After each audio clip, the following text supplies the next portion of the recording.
Hello, my name is Marquita de Jesus, and I am the choreographer of Odil's Rebellion and Untethered. I've always been deeply inspired by the story of Swan Lake, the beautiful classical ballet, and I wanted an opportunity to further explore the characters of the Black Swan, um, whose name is Odile, and the White Swan, whose name is Odette. Um, this particular role has always been something that really inspired me. My company, we've reset Swan Lake a number of times, I think 3 times over the last 15 years. And with this particular project, I wanted to further explore the Black Swan. Um, she has very little stage time, but when she is on stage, she is a powerhouse. There's the 32 Fouettes, the Pas de Deux with Prince Siegfried, and she's just a very powerful character, but she doesn't really have any sort of interiority, no story. Who is Odile before she comes to this big party? Who is she after she fools the prince and humiliates the kingdom?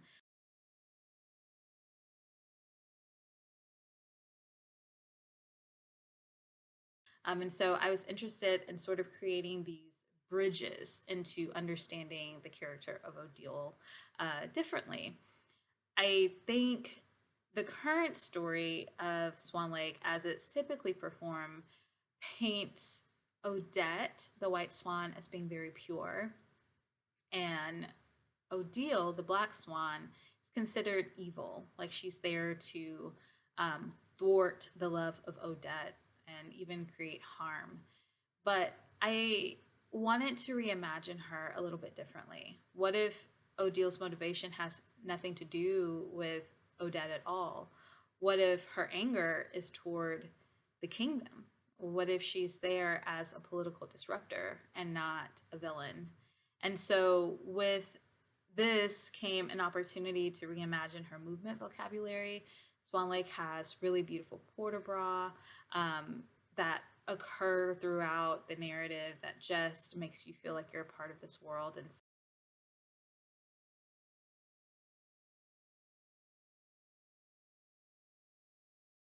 so I wanted to reimagine that with Odile and her choreography. I also wanted to play outside of this binary where it's either good or evil.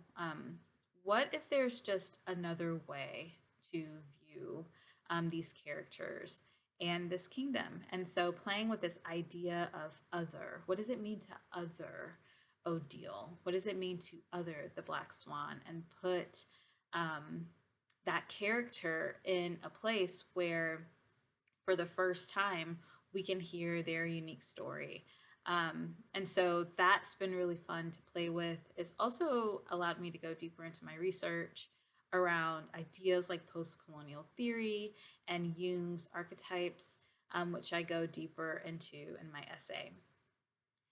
The dancers in this piece were really fun to work with. All of the dancers I had previously worked with before, some years ago, some as recently as this year, but I had a history of at least 2 years working with these dancers. So I was very aware of their movement vocabulary, what they were capable of, as well as their unique style. I also wanted to uh, challenge them by adding in some Horton technique along with the classical ballet vocabulary. Throughout the piece, we're kind of going back and forth between both as a way to expand and further other the telling of the narrative. So that was challenging to choreograph. It was also challenging to set, but I feel like the dancers have been able to do really incredible work with um, with those characters and that particular movement vocabulary. With the core, Black Swan's core, I wanted them to have their own opportunity to explore movement. So we did have some exploratory sessions in the studio, which were very rich and grounded and very connected. And I think that it helped them connect even more deeply to the story. For the duet, Ray, who plays Odile, and Caitlin, who plays Odette, are both dancers who I've worked with for more than 5 years. I've actually known Ray since they were, I want to say, 10, 11, or 12. So being able to explore movement with dancers who I knew well and such intimate duet between two characters that within the classical ballet canon, Swan Lake, we haven't seen these two characters dance together. So that was also really, really exciting to explore.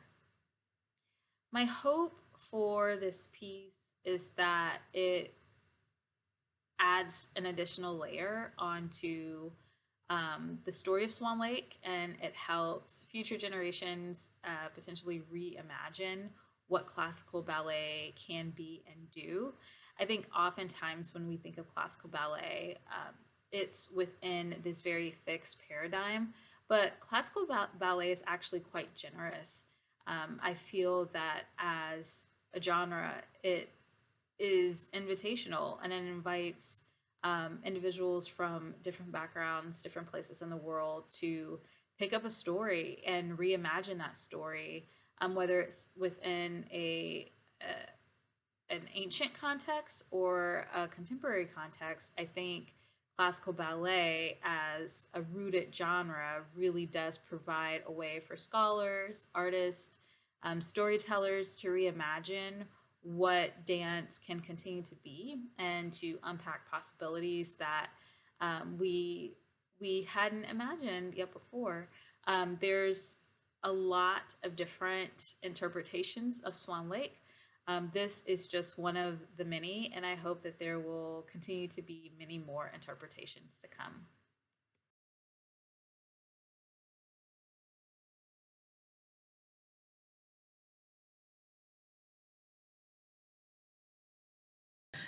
I think at that time I viewed Odette as this like trapped person. I think I empathized with her a lot more and identified her more as this melancholy victim of sorts who's like both put down by this man who's pursuing her slash she's pursuing, that she feels like lost in this crowd of the other swans and just like ultimately has nowhere to go.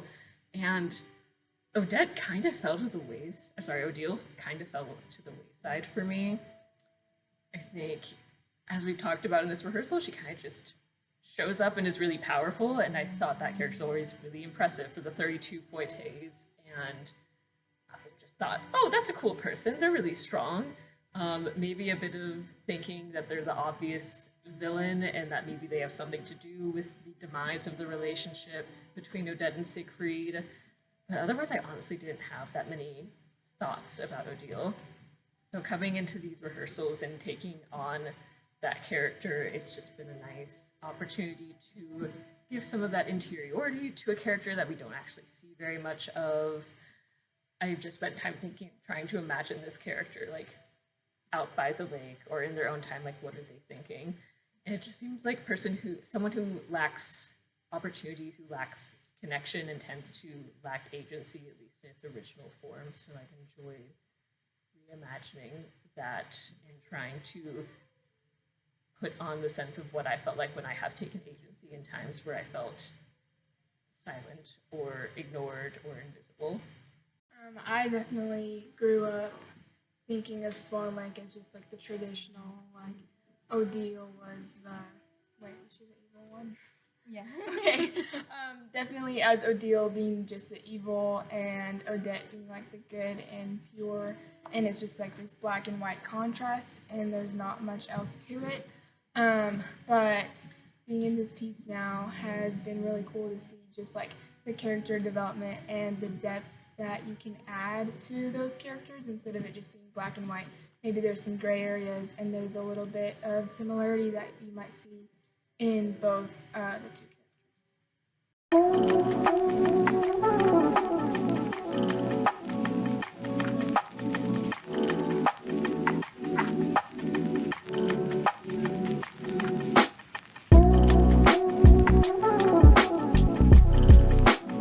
Black Swan, I feel like, is a character that's very closed in.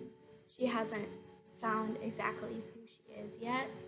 And I feel like with that, this piece kind of opens up what she's like or how she wants to be perceived.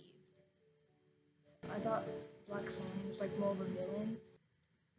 Before starting this piece, I always thought of Black Swan more as just like a evil villain type character, and this we're still using that similar like approach on Black Swan, but this time it feels more almost like how we're using our head, like it's more like daggery and like it's more like we know what we want, we know what we want. And I feel like she knows what she wants whenever she does it in the actual ballet, but it's still with like a ballet approach.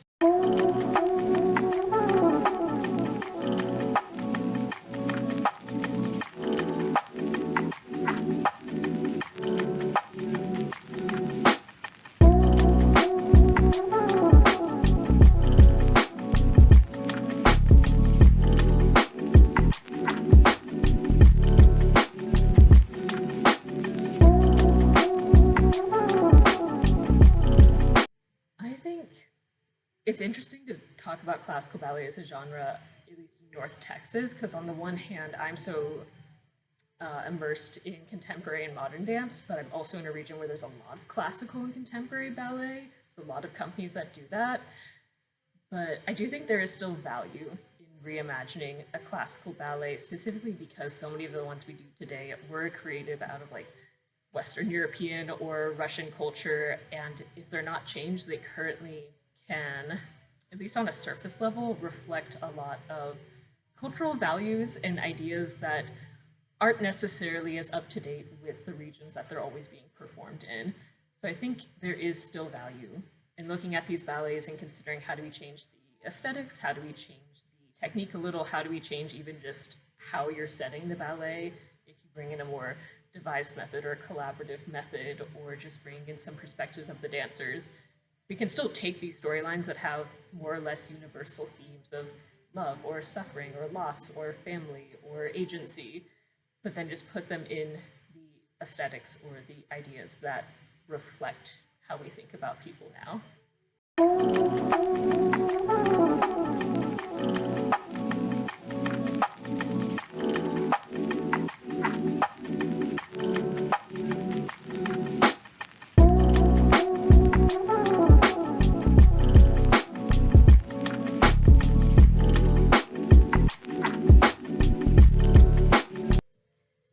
For me, I feel like mixing classical ballet and modern, like they're similar, but they have many different like aspects to them. So I feel like whenever I'm like combining them, I have to think like both like have the technique for the ballet, but then like don't like make it too ballet or make it too modern. Like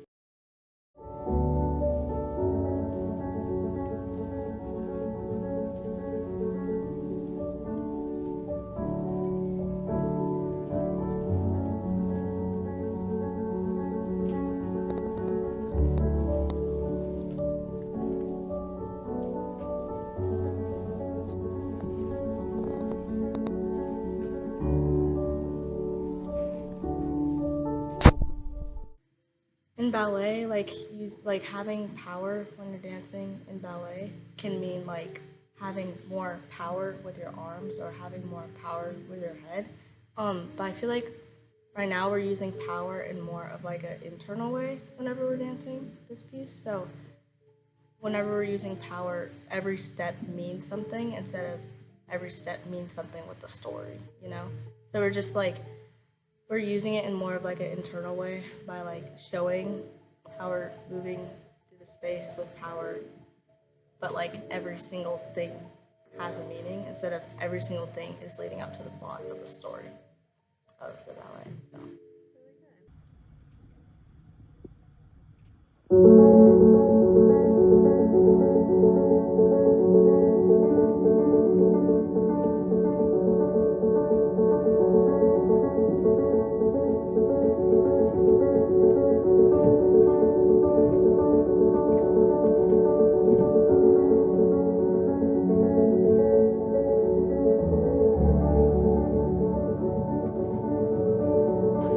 I also think I bring a certain theatricality, which I will credit to the different theater productions that I've been humbled to work on in the last 5 or so years.